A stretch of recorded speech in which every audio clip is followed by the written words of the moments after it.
السلام عليكم اخواتي. اليوم جبت لكم وصفة جديدة ان شاء الله غادي تعجبكم.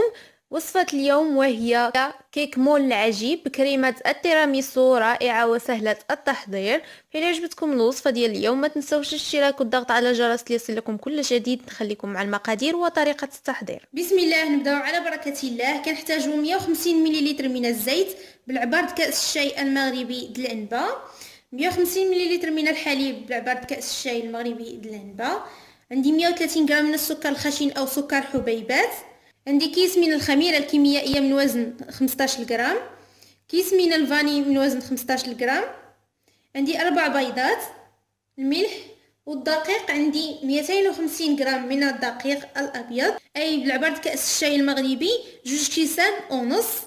نبداو على بركة الله. كناخد اناء وكنوضع فيه البيض والسكر الخشن او سكر حبيبات، وغادي نخفق الكل مع بعض.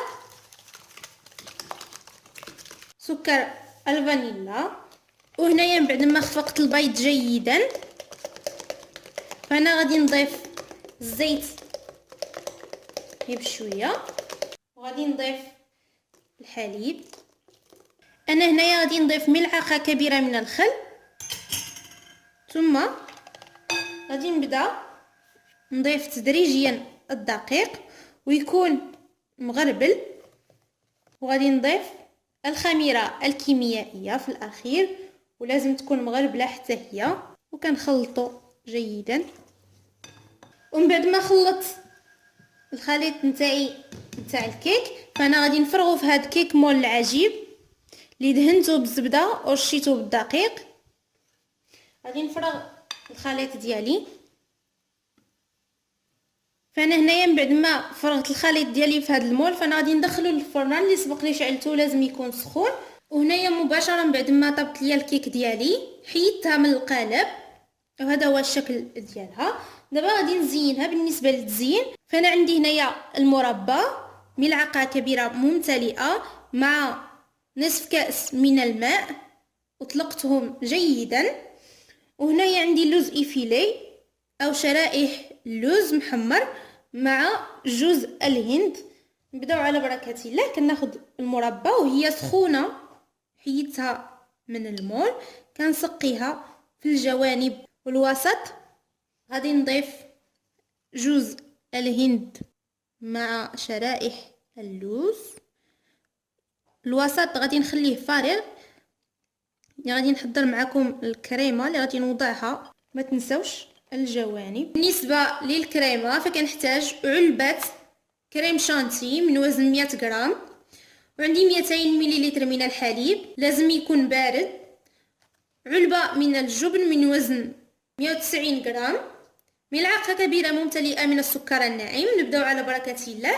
انا هنايا كناخد اناء وكنوضع فيه السكر الناعم ملعقه كبيره، وبالنسبه للسكر اختياري يمكن لكم ما توضعوش. غادي نضيف الحليب، ثم غادي نضيف بودره كريم شانتي. وهنايا يمكن لكم تستعملوا الكريمه السائله، وهنايا يمكن لكم تستعملوا الكريمه السائله. غادي نخفق الكل جيدا. فانا هنايا من بعد ما خفقت الكريمه وطلعت لي مزيان فانا غادي نضيف الجبن وغادي نخفق المره الثانيه. وهنايا من بعد ما تطلق لي الجبن مع الكريمه فانا غادي نوضعو فوق الكيك. فانا غادي نضيف في الوسط. فهنايا من بعد ما وضعت الكريمه كتحاولوا تقادوها بالمعلقه. وهنايا عندي بالنسبه للتزيين عندي الفراوله اللي غادي نقطعها معكم بهذه الطريقه. هذه كتاخذوا حبه من الفراوله وكتقطعوها الى 4 شرائح بهذه الطريقه. هذه غادي نوضعها بهذا الشكل هذا، والتزيين كيبقى اختياري. وهذا هو الشكل النهائي نتاع كيك مول العجيب بكريمه التيراميسو. كتجي رائعه والتزيين كيبقى اختياري. انا هنا زينتها فقط بالفراوله واللوز إيفيلي أو شرائح اللوز وكريم كراميل. غادي نوريكم الشكل ديالها من الداخل، كتجي رائعة وهشة.